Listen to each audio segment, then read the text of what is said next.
जय हिंद साथियों आज के इस वीडियो के अंदर दो विषय हैं। दोनों विषयों के बारे में आपको मैं लेटर के साथ में दिखाऊंगा, क्योंकि आपको पता है मैं जो भी वीडियो बनाता हूं किसी भी लेटर के साथ में और या पीआईबी रिपोर्ट के साथ में आपको दिखाता हूं। तो साथियों, पहला है मिनिस्ट्री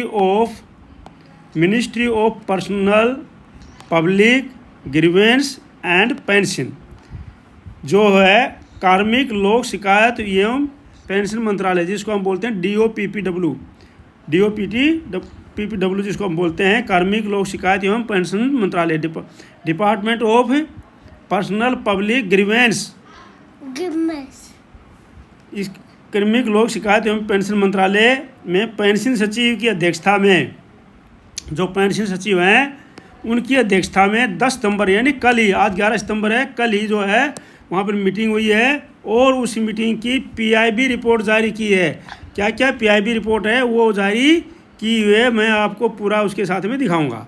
साथियों, इसमें पेंशनर्स के बारे में बहुत अच्छे फैसले लिए गए हैं और पेंशनर्स को काफ़ी फ़ायदा इससे होगा। और दूसरा साथियों है बैंक, एक्सप्रेस या PPO ई-सिचस कार्ड में कहीं पर भी अगर आपकी डेट ऑफ बर्थ में कोई अंतर है, जैसे पुराने पेंशनर्स हैं उनकी डेट ऑफ बर्थ में डेट भी नहीं होती थी, सिर्फ सन होता था, तो इस प्रकार की अगर कहीं भी कि या बैंक में है या एक्सप्रेस में है या PPO में है या ई-सिचस है कार्ड में है या कहीं पर भी जन्म तिथि की कोई गलती है या नाम की कोई गलती है या फैमिली पेंशनर्स के नाम की कोई या उनकी कोई गलती है, तो उसको साथियों ठीक कर लें। वो इसके लिए नहीं तो एडिशनल पेंशन बिल्कुल नहीं मिलेगी और उस समय दिक्कत आ जाएगी और फैमिली पेंशन भी लागू होने में दिक्कत आ जाएगी। तो ये MOD का एक लेटर है, वो लेटर आपको दिखाएंगे साथियों। तो आज के इस वीडियो में दो इन्फॉर्मेशन है साथियों, दोनों को आप देख लीजिए। चैनल में अगर नए बने हैं तो सब्सक्राइब कर दीजिए, लाइक कर दीजिए और शेयर कर दीजिए, क्योंकि मैं इस प्रकार के वीडियो आपको बना के भेजता रहता हूँ। इस वीडियो के माध्यम से आपको इन्फॉर्मेशन देता रहता हूं। आप उस लेटर को, कोई भी लेटर इसमें से चाहिए आप डाउनलोड कर सकते हैं, आप जो है उसकी स्क्रीनशॉट ले सकते हैं। तो साथियों, चैनल को सब्सक्राइब कर दीजिए, लाइक कर दीजिए और शेयर कर दीजिए।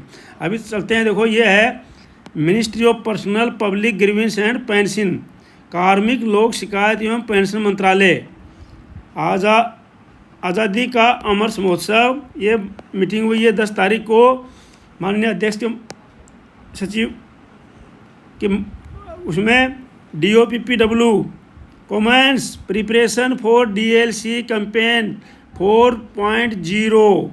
तो साथियों, ये इंग्लिश में है, मैं आपको इंग्लिश में दिखा देता हूँ ताकि जो साथी इसको इंग्लिश में पढ़ना चाहे हैं और जो साथी इनको हिंदी वालों के लिए मैं हिंदी में भी हर चीज़ आपको इंग्लिश में हिंदी में दोनों चीज़ें मैं रखता हूँ।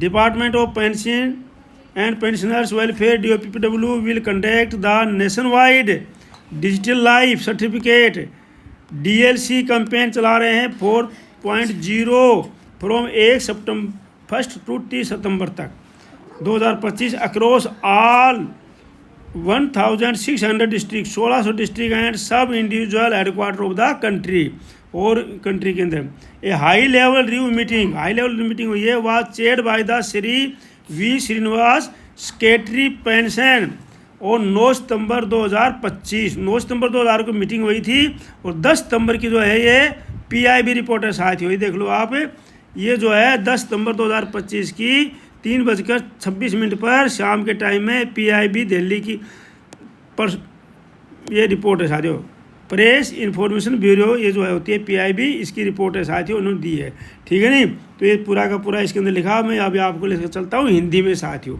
ये इंग्लिश में है पूरी रिपोर्ट, ये पूरी रिपोर्ट हिंदी में, जो साथी इंग्लिश वाले हैं ये इंग्लिश में है पूरी, जो साथी इंग्लिश वाले हैं वो इंग्लिश में इसको देख सकते हैं साथियों, ये इसको इंग्लिश में देख सकते हैं अच्छी तरह से। जो अब मैं जो है आपको हिंदी में ले चलता हूँ, तो साथियों ये है हिंदी की, मैं पूरी पढ़ के सुना देता हूँ आपको, और साथियों आपको समझ में भी आ जाएगी। जो साथी इंग्लिश वाले वो इंग्लिश में समझ लेंगे। DOPPW ने DLC अभियान 4.0 की तैयारी शुरू कर दी है। पोस्ट किया गया 10 सितंबर 2025 3:26 अपराह्न पीआईबी दिल्ली द्वारा। पेंशन एवं पेंशन कल्याण विभाग DOPPW देश के सभी 1600 जिलों में और उपमंडल मुख्यालयों में 1 सितंबर से 30 सितंबर 2025 तक राष्ट्रव्यापी डिजिटल जीवन प्रमाण पत्र DLC अभियान 4.0 का आयोजन करेगा। 9 सितंबर 2025 को सचिव पेंशन श्री V श्रीनिवास की अध्यक्षता में एक उच्च स्तरीय समीक्षा हुई, जिसमें 19 पेंशन वितरण बैंकों और India post payment bank PIB के वरिष्ठ अधिकारियों ने भाग लिया। बैंकों के वरिष्ठ अधिकारियों ने भाग लिया। इसमें बैठक के दौरान DLC अभियान 3.0 के प्रदर्शन की समीक्षा की गई। जो DLC अभियान है, डिजिटल लाइफ सर्टिफिकेट का जो अभियान है, उसकी जो 3.0 पहले चलाया गया था, 3.0 उसकी समीक्षा की गई। उसमें क्या क्या कमियां रह गई थी। अब जो है 4.0 की तैयारी शुरू कर दी है। पिछले अभियान के तहत 1,62,00,000 DLC प्राप्त किए थे। मतलब 1.62 करोड़ का मतलब है 1,62,00,000 DLC प्राप्त किए, जिनमें 50 लाख से अधिक DLC फेस ऑथेंटिकेशन तकनीक के माध्यम से बनाए गए थे। इसके अलावा बैंकों में IPB केंद्र सरकार के मंत्रालयों, विभागों और पेंशनभोगी कल्याण संघों PWA की सक्रिय भागीदारी से 800 से अधिक जिलों में और शहरों में 1900 शिविर आयोजित किए गए थे। पिछले साथियों अभी भी किए जाएंगे साथियों, तो आप चिंता नहीं करना, जो भी समस्या होगी वहाँ पर बता दीजिएंगे। बैंकिंग पक्ष से भारतीय स्टेट बैंक के मुख्य महाप्रबंधक, भारतीय स्टेट बैंक के जो मुख्य महाप्रबंधक हैं अमृतेश मोहन, पंजाब नेशनल बैंक के मुख्य महाप्रबंधक श्री राजेश प्रसाद और इंडिया पोस्ट पेमेंट बैंक के मुख्य महाप्रबंधक श्री गुरुशरण राय बंसल ने भाग लिया। अन्य पेंशन संवितरण बैंकों के वरिष्ठ प्रतिनिधि भी उपस्थित थे। उन्होंने अपने नेटवर्क और डोर स्टेप सेवा चैनलों की पूरी तैयारी का आश्वासन किया। डोर स्टेप मतलब हर एक गाँव में, शहरों में जाना। बैठक में नवंबर 2025 के लिए दैनिक DLC उत्पादन लक्ष्यों को अंतिम रूप दिया। 1600 जिलों और उपमंडल मुख्यालयों पर शिविरों का समय निर्धारण और बहुत वरिष्ठ अलग अलग विकलांग पेंशनरों के लिए डोर स्टेप सेवाओं का प्रावधान किया। हितधारकों ने वास्तविक समय की निगरानी और रिपोर्टिंग के लिए DLC NIC पोर्टल के उपयोग का सहमति व्यक्त की। बैंक और IBP अक्टूबर 2025 में MSS, WhatsApp, social media, banner और स्थानीय मीडिया कवरेज का उपयोग करके पेंशनरों को जमा करने के लिए विकल्पों के बारे में सूचित करने के लिए एक व्यापक जागरूकता अभियान भी शुरू करेंगे। DLC अभियान 4.0 को पेंशन के लिए अब तक की सबसे बड़ी आउटरीच पहल के रूप में स्थापित किया गया है, जिसका लक्ष्य 2 करोड़ DLC को शामिल करना है, जिसमें चेहरा प्रमाणीकरण तकनीक पर विशेष जोर दिया गया है, जिसमें पेंशन भोगियों के लिए सार्वभौमिक कवरेज और जीवन यापन में आसानी सुनिश्चित होगी। अब साथियों यह था DLC के बारे में। अब साथियों ये एक लेटर है जो कि government of India, ministry of defence, department of vice, ये जो है किस किस को है, the chief of the army staff, chief of the naval staff, chief of the airport staff. Change in date of birth age of family pensioners for payment of additional pension के लिए साथियों पूरा लेटर है। इसके government of India, ministry of defence सारा दे रखा है। लेटर हालांकि पुराना है लेकिन इम्पोर्टेंट है साथियों। इसमें लिखा है in accordance with the instruction, ये देखो, change of instruction issued by government of India, MOD letter number so and so, pension policy date 11/2008 and government of India, ये जो पॉलिसी दे रखी है इनके अनुसार 18 अगस्त 2024 additional pension family pension allowed on the basis of the date of birth age record in the pension payment order, discharge certificate और other office record. सारे ऑफिस रिकॉर्ड में आपकी जो डेट ऑफ बर्थ होगी साथियों, जो आपकी उसके अनुसार आपको एडिशनल पेंशन मिलेगी। Only cases where the detail regarding date of discharge oblique age are not available in PPO discharge certificate और office record, additional pension family pension to old pensioners family pensioners has been allowed to basis of following document. जब अगर कोई पुराने साथी family pension हैं या साथी pensioners हैं, अगर उनकी डेट ऑफ बर्थ सही नहीं है किसी भी चीज़ में, तो ये डॉक्यूमेंट सबमिट करके अपनी ठीक कर सकते हैं। ये डॉक्यूमेंट साथियों पैन कार्ड, मैट्रिकुलेशन सर्टिफिकेट, अगर किसी ने मैट्रिक की हुई है तो उसमें डेट ऑफ बर्थ मिलेगी, पासपोर्ट में डेट ऑफ बर्थ मिलेगी, ECHS कार्ड में, ड्राइविंग लाइसेंस में और इलेक्शन ID कार्ड के अंदर, इनके अंदर जो है ये डॉक्यूमेंट दिखा करके, ये डॉक्यूमेंट आप भेज करके अपने रिकॉर्ड को और POR को, जहाँ पर भी आपका नहीं है उसमें या जहाँ से भी संबंध है वहाँ से इसको ठीक करा लीजिए साथियों।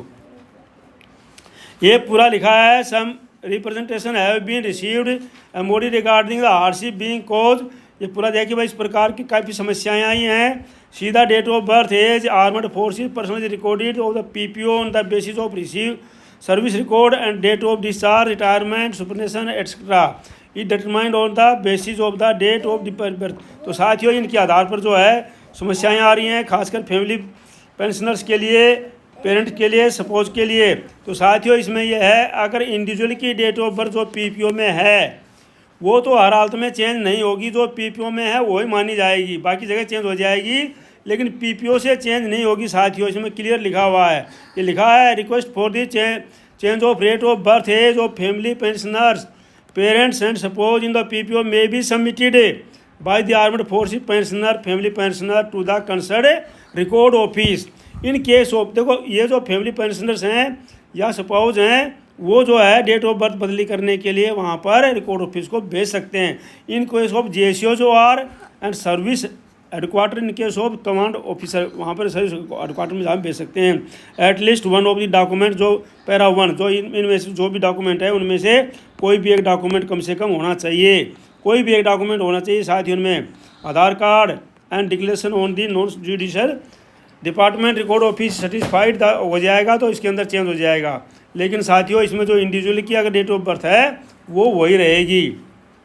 इन order to possibility record the correct of the date of birth future the armed forces will be required to submit one of the document. बता दिया साथियों मैंने आपको, तो साथियों सिग्नेचर हैं, तो साथियों दोनों इन्फॉर्मेशन काम की हैं। तो साथियों आप जो है इसको ज़्यादा लाइक कर देना, शेयर कर देना और इसको सब्सक्राइब कर लेना साथियों। Thank you for watching video, may you live long, God bless you. धन्यवाद, आपका दिन शुभ रहे। थैंक